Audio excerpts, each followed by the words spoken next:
आता आपण बघतोय वॉर चालू आहे हं, आणि वॉरमध्ये वेपन्स लागतायत. बरोबर आहे. सो त्या हिशोबाने त्या शेअर्सचे जे भाव आहेत ते पटकन वाढलेत हो, आणि सगळेच लोकं ते विकत घेण्यासाठी धडपड चालू आहे. तर बरोबर आहे. मग योग्य आहे का हे चुकीचं आहे? अगदी बरोबर आहे.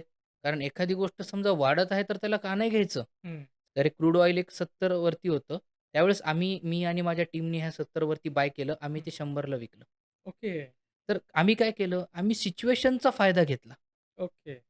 बट लाँग टर्म ट्रेडिंगसाठी तुम्ही चांगल्या प्रकारचे स्टॉक बघा. आय-टी सेक्टरमधले हां. बघा, फार्मामध्ये बघा, मेडिकल सेक्टरमध्ये बघा, एआयमध्ये बघा, ऑटोमोबाईलमध्ये बघा. किती असंख्य सेक्टर आहेत. हं, ॲग्रीकल्चर सेक्टरमध्ये बघा.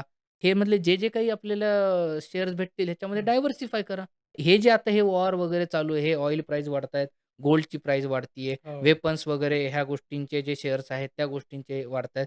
ह्याच्यामध्ये जे लोकं आता इन्व्हेस्ट करतायत किंवा ट्रेड करतायत, हे सिच्युएशनल करतायत. ओके. आता मी तुम्हाला सांगायचं झालं तर आता खूप मोठ्या-मोठ्या कंपन्यांची मी समजा नावं घेतली BlackRock आणि JP Morgan. हं. तर हे काय करतात BlackRock काय करतो, की आता हे वॉर चालू झालं. खूप मोठ्या प्रमाणामध्ये गोल्ड बाय करतो. ओके. खूप मोठ्या प्रमाणामध्ये. गोल्ड बाय करतो. जसा गोल्ड आता वाढेल 10-20 नी वाढेल, सगळं सेल करून टाकतो. ओके. तो काय करतो फक्त सिच्युएशनचा फायदा घेतो. ओह! तसंच आपण ह्या ठिकाणी केलं पाहिजे. आपण ह्यांच्या माइंडसेटमधनं शिकलं पाहिजे, की आपण केलं काय पाहिजे अ, ते.